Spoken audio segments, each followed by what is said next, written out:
guys, but I'm really excited to be chatting to Elli today, and she's going to share a lot of hot topics with us, and we're going to jump right into it.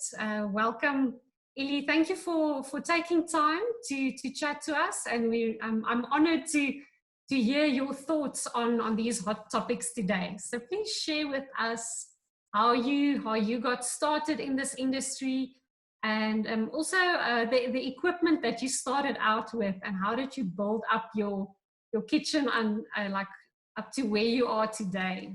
Yes. Okay, so first off, the honor is all mine. I'm super excited about this. I've been positively giddy with excitement since yesterday. So thank you for having me. And regarding to your question, I kind of fell into this more or less by accident. I started making biscuits for people for Christmas in July, which for me as a German, when it gets cold, that's when I need to have cookies and glühwein and duck and all those kind of things. And I started making biscuits that are decorated for people, and they asked me if they can buy them. And I said, well, not yet. And then people asked me more and more if they can't buy the biscuits for friends and birthdays. And then I started making them as a hobby. Then macarons, then cupcakes. Then a friend asked me if I can't make her son's birthday cake for her, and I've never looked back since then. And then I really started focusing more on the wedding cakes, actually quite quickly, because I realized that my fine arts background can really play into those designs more than, for example, a birthday cake that's maybe like a Paw Patrol cake. You know, the creative license there is a little bit less broad. So yeah, so that's when I really started kind of focusing on the wedding cakes, and been loving it. It's been hard, but it's been fantastic. And in terms of the equipment, I mean, how I started out was with a really crappy oven. You do need that for baking. And I did have a mixer and a turntable. I think if you're starting out baking and you're wanting to do baking, then a mixer is definitely what you need. You don't want to have to do this by hand. Yeah, so that's how I started out. And then now, 4 or 5 years later, I've got an industrial mixer. Oftentimes we've got like 3 or 4 mixers going at the same time. And actually what has accumulated over the years is a heck of a lot of decorating stuff. People don't know how much stuff you need to decorate cakes. It's a lot. So so that has been really just accumulating over the years. And yeah, I think the technical stuff also has been accumulating now. But yeah, I don't know if that answers your question. Yeah, definitely.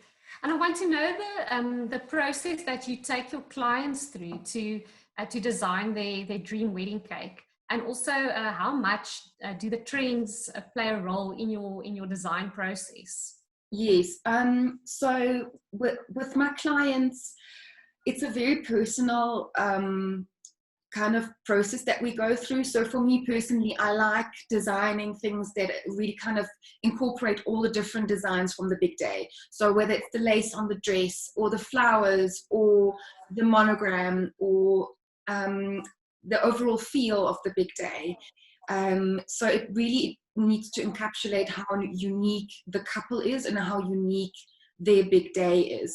And so I design it in that manner. So for me, the trends almost come to me as an inspiration point in terms of new trends that I can like suggest for clients, or it kind of comes via the trends that come through with the florists, the trends that come through with the planners. So my design process really only starts once all the other things have kind of fallen into place. So then the cake can be the center point that kind of encapsulates as many things as possible from the event, and just kind of you reiterate and put a full stop behind the event, if that makes sense.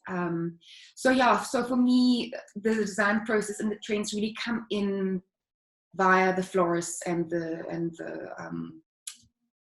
the planners. But I've seen a lot of trends coming through with dried florals.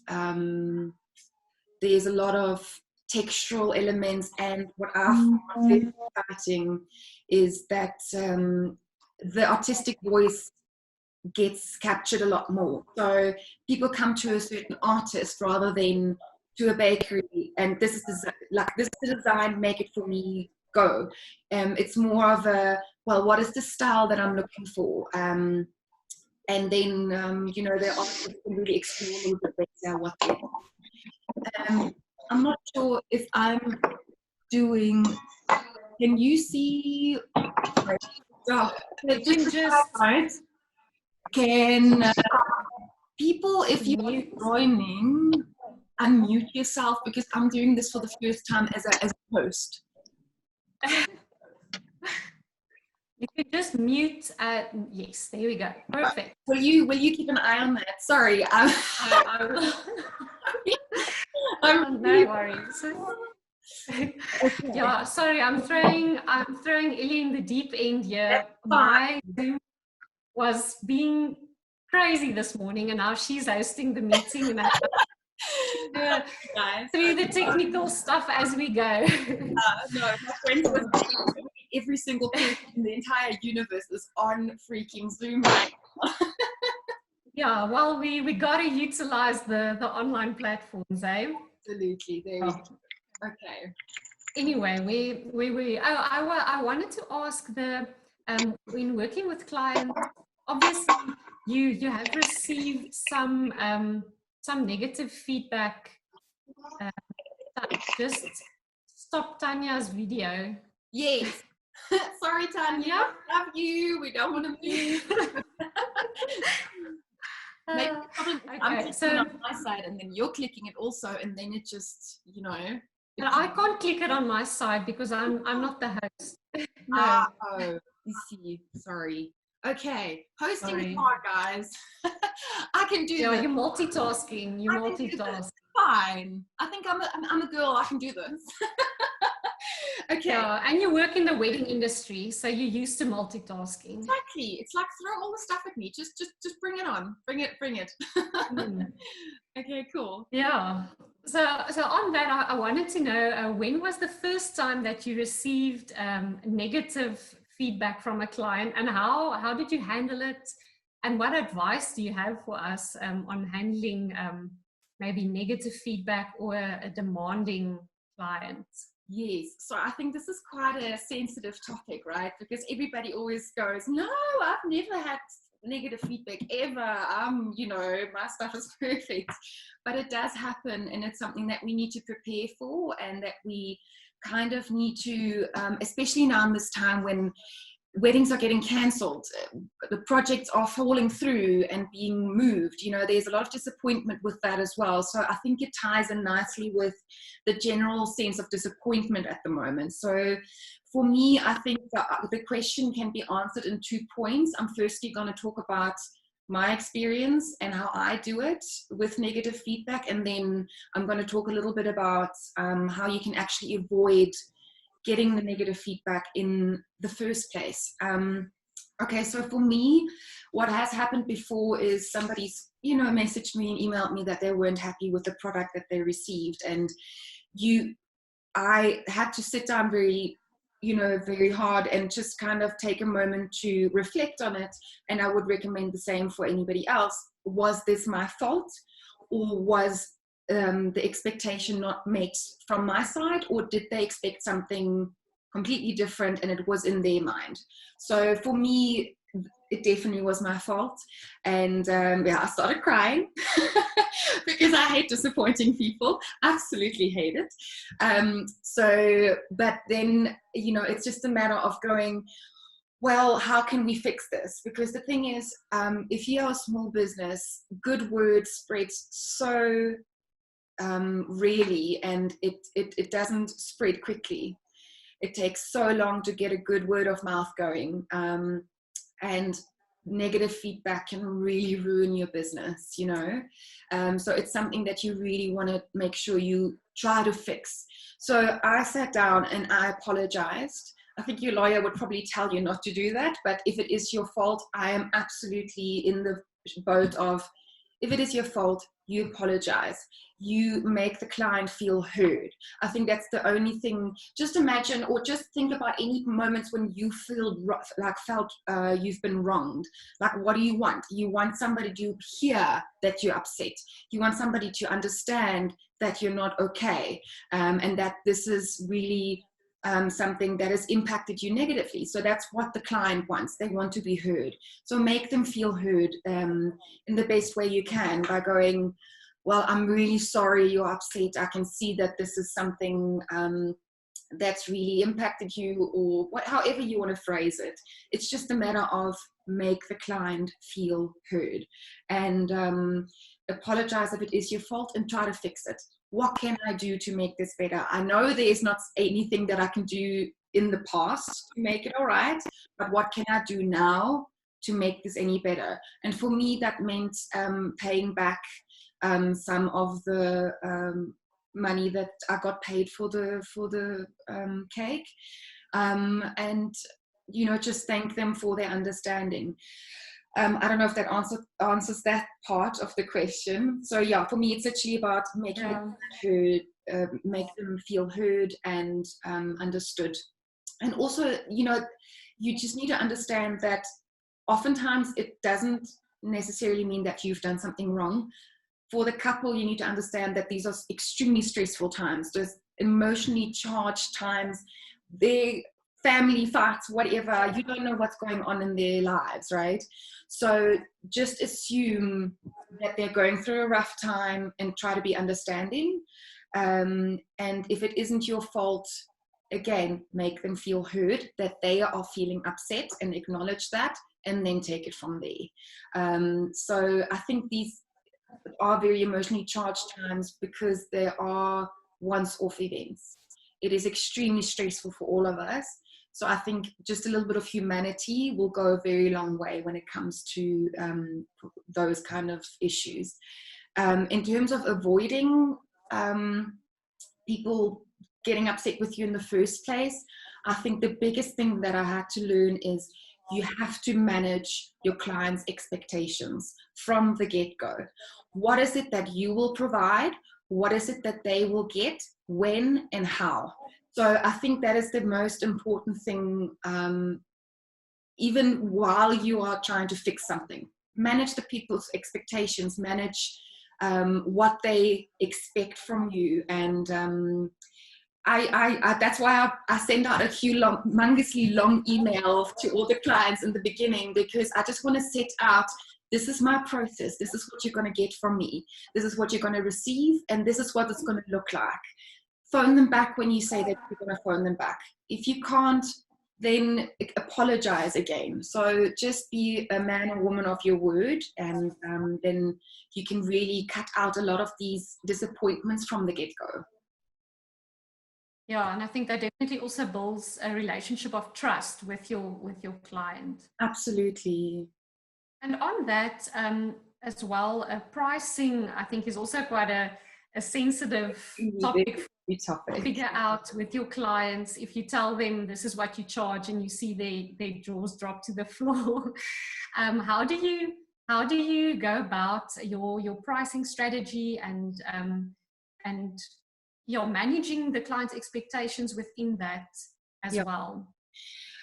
So this is very personal for me, because that's something that I literally probably struggle with on a weekly basis. Like, literally, it's something that, one day I'll feel like, oh my gosh, I'm charging way too little. The next day I'm feeling like, oh my gosh, am I asking these people seriously to pay this much for a cake?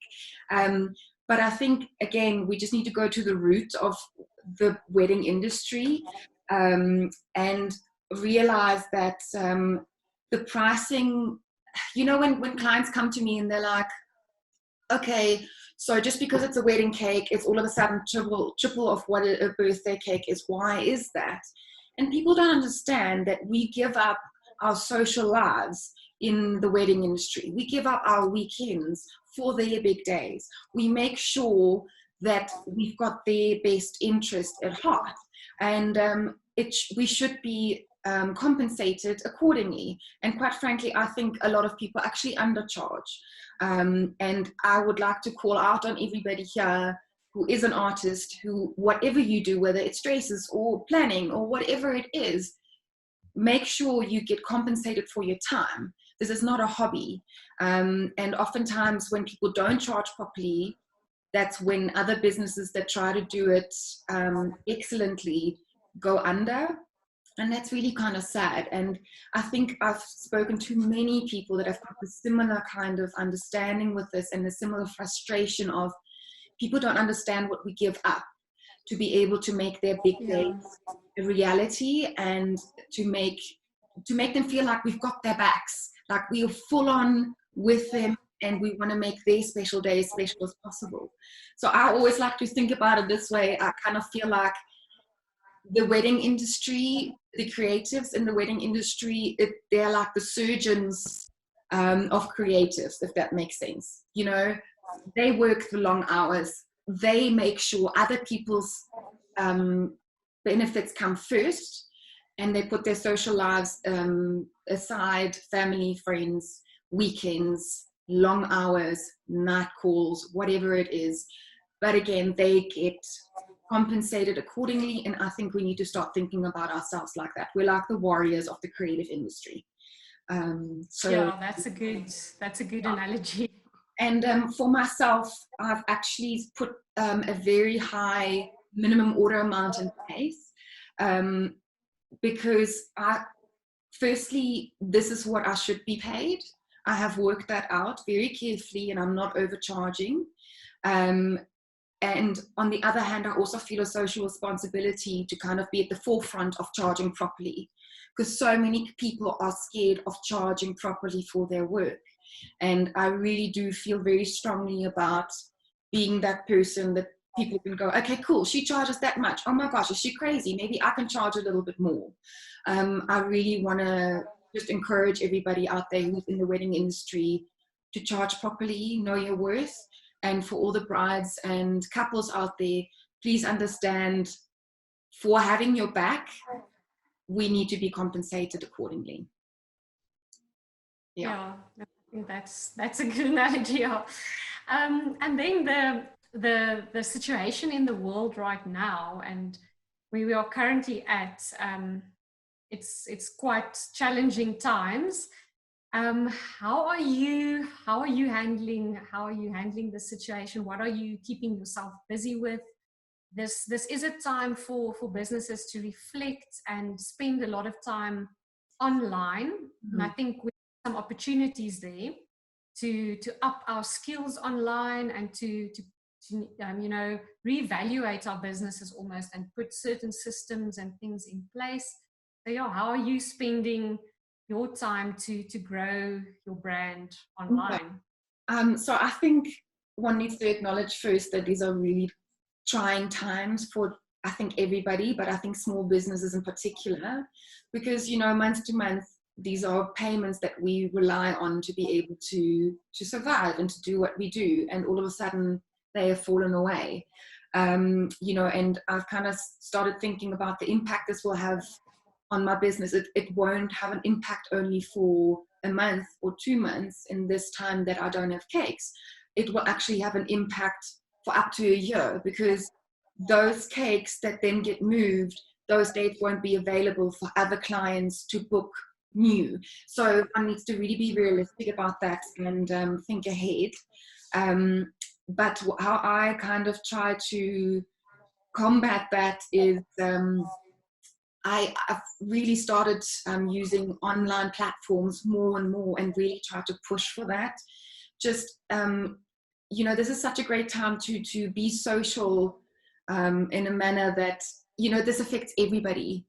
It's not something where usually you can post something and maybe 10% or 3% of the population will be able to relate. This is something that affects everybody globally right now. And I think it's an amazing equalizer and something that everybody can relate to, which is usually not the case. So it's time to make use of that and build an online community. Find somebody that you can follow, post somebody's stuff, support each other by sharing and caring, really, and creating an online community where we can literally encourage each other through this difficult time. Because there's going to be days, you know, when I'm not going to feel great, and then I want to see the posts where people go, well, this is what I've been doing, or here's a little nugget that I wanted to share. And online learning is such a great way to just up your skills. And I've been really pushing for, firstly, social media and getting better at that, doing online courses myself, and then trying to find different ways of revenue for my business, because I still got to eat. So I started doing like online classes. I'm putting those together at the moment. So these guys here, that's actually a cake I'm busy making at the moment. Those are sugar orchids. So you'll be able to get that soon, hopefully. So this has been a really steep learning curve, I'm not gonna lie. I thought it was going to be hard, but I didn't think it was going to be that hard. So yeah, so I'm trying to get the online classes going, and I'm actually really trying to use this time to work on my business rather than in my business. I think, you know, we're always on this little hamster wheel trying to do the next cake or the next dress or the next this or the next that, or have the next client meeting, that we forget that the business is actually the real product. You know, it's not the actual cakes. The product is the business, right? So to really sit down and reassess finances and advertising and marketing, and which expos are the ones that are valuable for me or which ones are not. So I think all those things that usually fall on the wayside, this is the time to get to that and work on your business, strategize. I can't say that word. Strategize. Ew, I'm not going to even try. And so yeah, so to do that, and you know, I'm always seeing this as a time for us to polish our armor, to sharpen our knives, to, you know, make sure that there's no cracks in the armor somewhere. And then, you know, once this is all over, we can go out and charge out with our beautifully polished new war armor. I've really chosen words to say. Oh my word. Yeah, no, I think that is definitely valuable, what you're saying now, to still be growing the business, even though it looks different now. And we are creatives, we are in a creative industry, and now is the time to really use that creativity to actually expand and think out of the box. Sometimes we get so busy on that hamster wheel, it actually lessens our creativity, because we are working so focused on one or two or three things just day by day. Yeah, operational things in our business. We are sort of functioning reactive. And now we can take a step back, zoom out, reevaluate our businesses, fix the things that need to be fixed, maybe catch up on some admin, maybe finances, set some systems in place, automate some email responses, do something that actually gears your business for growth after this. Maybe some online classes on how to edit videos, that we can post more professional videos on social media, all of those kind of things we actually have time for now. That's quite valuable. Yeah. And being creative, generating, like you said, the other streams of income, that is so important. Yeah. Can I let we can do it online? Part, actually, because I think what I've really thought of, this is actually a great time for creatives, you know, because sometimes we just need to be kicked up the butt, right? So this is it. This is the big fat fruit that is kicking us up the butt right now. And I think this time is asking us to be creative and think out the box. And in the wedding industry, we kind of are mostly creatives. So use that. You know, I think we're in the best position to come out stronger the other end. So I think I just want to use this as an encouragement, like, don't let this get you down, almost like go out, find different ways of just charging forward. and coming out the other side stronger. Yeah, and we at WedReady, we are passionate about creating this online community, and I think this whole situation just pushed the urgency of that. And we'll be hosting more events online. We will be having a few tutorials. We'll be maybe even hosting some online auctions, things to encourage and help vendors and creatives to generate an income in this time. Yes. So we'll definitely be getting creative over the next couple of days to put some stuff out there that can help you guys. And that's exciting. Yeah, that is exciting. And we have to work together on this. It's like you said, we are all in this together, and we aren't going to survive it on our own. We are going to have to stand together and empower each other. Oh, absolutely. That. So we are launching in our final stages of development, but we want to offer it for free for the next couple of months for vendors to start creating their profiles and start taking hands with us and grow this online space. South Africa, we are not on the forefront of using technology. No, we're not. So this is the kick up the butt for us to start catching up with the rest of the world on this, actually. So no, it is. It is exciting. Yeah. Thank you, Elli, for joining us. It was a shaky start. Sorry, guys, that we started.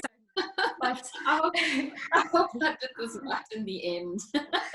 I really enjoyed talking to you and hearing your story and how you started is always inspiring to me. From all the different walks of life where people get into this industry, and now you are one of the people on the forefront of this industry, really leading us. So it's really inspiring to hear from you. Yeah.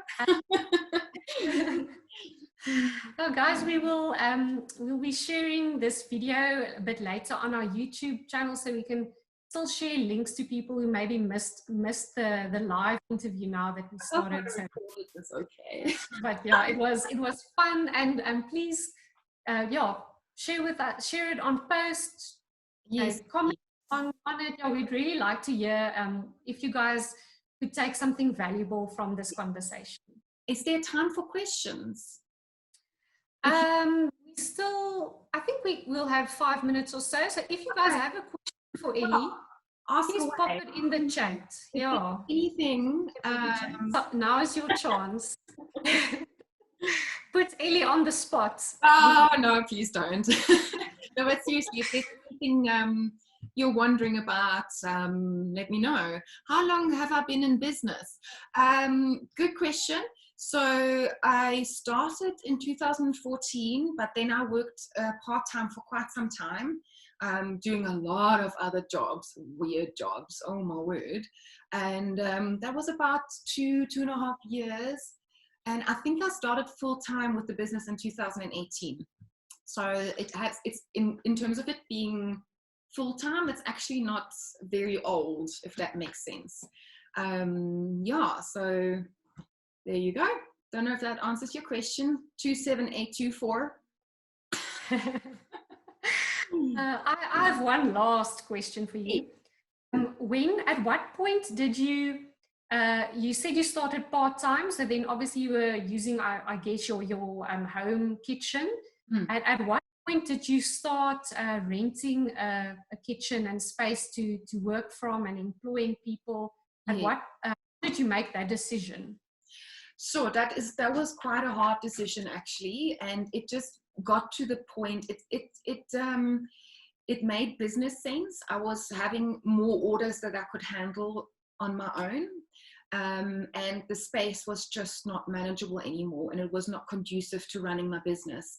So then I started looking around, and again, it's one of those where networking and connections, the social community, right? It's everything. I met somebody who introduced me to Oakfield Farm, and they said, well, we've got a kitchen, don't you want to run classes? And I said, sure, lovely. And then I got there and they're like, well, do you want to use it on a regular basis? And I said, well, what do you mean? And that's how I started renting the kitchens at Oakfield Farm. And I think that's something really cool. If any of you are interested in that, that's such a great way of keeping your overheads low. Is, you know, those wedding venues, they don't really use the spaces during the week very much. That was my German coming out. It's during the week, yeah. So German coming out. Okay. Woo. So they said, well, you know, we're not using it during the week. You can do this, and you know, they've got everything there ready to go for you. And you know, that might be a nice little tip if that's something you guys are interested in. Go to your local churches, go to your local spaces that you know they're not being used during the week. During the weekend, I'm doing my delivery, so I'm not going to be using those spaces in any case. So it's a really lovely way of keeping overheads low. Yeah, they're usually professional kitchens or whatever you do. Yeah, it's a nice way. I think that's really awesome advice. Yeah, because to gear a kitchen, it's going to cost a leg. Yeah, it's really able to afford the oven that I get to use every day. Never in a million years. Yeah. They have to have all that equipment and they're using it over the weekend or in the evenings. So it's a perfect kind of symbiosis. It's perfect. So yeah, that's something you guys are interested in. Definitely just go chat with people. And again, that came about by being in a social network, being with people, you know, helping each other. One hand washes the other. That's like one of my favorite sayings ever. It's literally, you can't wash one hand. Coronavirus, guys, you know, you can't just wash one, but have the other hand to be able to wash it, right? So you know, let's be all in this together. Oh wow, this. Any other questions? Anything else? Well, that was a good question, I think. Yeah, that I think that's valuable information. Okay, then that is it for today. Thank you so much for joining, and thanks, Elli, for hosting. Oh, it's lovely having you in my home, guys. Yeah, it was a lot of fun. Yeah. And yeah, we look forward to being in touch over social media. And like I said, we're ready. We are offering our platform for free for the next few months for vendors, at least for 3 months. So go and check it out. Follow us on social media, and we're going to be hosting a few fun things over the next couple of days. We don't know what's going to happen, but let's work on this together.